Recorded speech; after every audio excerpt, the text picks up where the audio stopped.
আসসালামু আলাইকুম ওয়া রাহমাতুল্লাহি ওয়া বারাকাতু। আমি মোহাম্মদ মুসাব্বিরুল ইসলাম রনক এবং আমার সাথে আছে আমার ছোট ভাই মোহাম্মদ মুবাশ্শিরুল ইসলাম রাবিত। তো এর আগের মতো আমরা আবারও প্রশ্ন উত্তর পর্বগুলো কন্টিনিউ করার চেষ্টা করব এবং আজকে আমাদের এটা মনে হয় 13 নম্বর এপিসোড প্রশ্ন উত্তর পর্বের। তো আজকে আমরা শুরু করছি। আজকের প্রথম প্রশ্ন সেটা হচ্ছে, আল্লাহ সুবহানাহু ওয়া তাআলা পবিত্র কোরআনে সর্বপ্রথম যে নির্দেশ দিয়েছেন আর যে আদেশ করেছেন সেটা কি? পড়ো।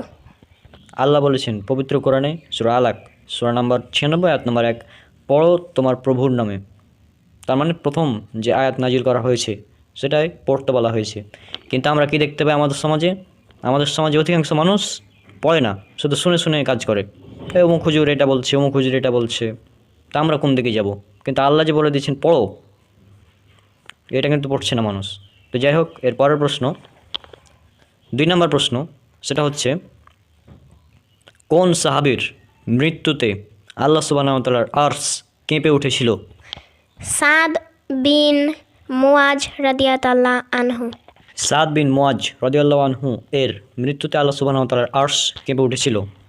এটি উল্লেখ করা আছে জামিআত তিরমিজি হাদিস নাম্বার 3848 এবং ইবনে মাজাহ এর 158 নম্বর হাদিস। জাবের বিন আব্দুল্লাহ রাদিয়াল্লাহু আনহু থেকে বর্ণিত, তিনি বলেছেন যে আমি রাসূল সাল্লাল্লাহু আলাইহি সাল্লামকে সাদ বিন মুয়াজ এর লাশ সামনে রেখে বলতে শুনেছি যে তার জন্য দয়াময় আল্লাহর আরশ কেঁপে উঠেছিল। এরপর 3 নম্বর প্রশ্ন, সেটা হচ্ছে পবিত্র কোরআনে মোট কতজন নবীর নাম উল্লেখ রয়েছে? পবিত্র কোরআনে মোট 25 জন নবীর নাম উল্লেখ করা আছে।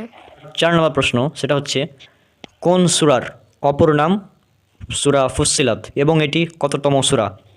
সূরা হামিম সাজদা হচ্ছে সূরা ফুসসিলাতের অপর সূরা এবং এটি 41 নম্বর সূরা। এবং আজকের সর্বশেষ প্রশ্ন, সেটা হচ্ছে জান্নাতীদের জান্নাতে প্রবেশ করানোর পর এবং জাহান্নামীদের জাহান্নামে প্রবেশ করানোর পর কাদেরকে আবার জাহান্নাম থেকে বের করে আনা হবে? যাদের মধ্যে সরিষা দানা পরিমাণ ঈমান আছে।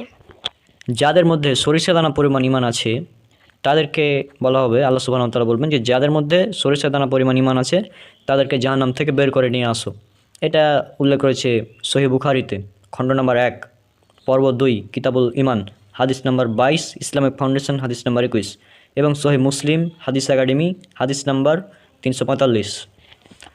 তাহলে আজকের প্রশ্ন উত্তর পর্ব আমরা এখানে শেষ করে দিচ্ছি এবং ইনশাল্লাহ দেখা হবে পরবর্তী কোনো ভিডিওতে। ততক্ষণ আল্লাহ সুবহানাহু ওয়া তাআলা সবাইকে শান্তিতে রাখুন। আসসালামু আলাইকুম ওয়া রাহমাতুল্লাহি ওয়া বারাকাতুহু।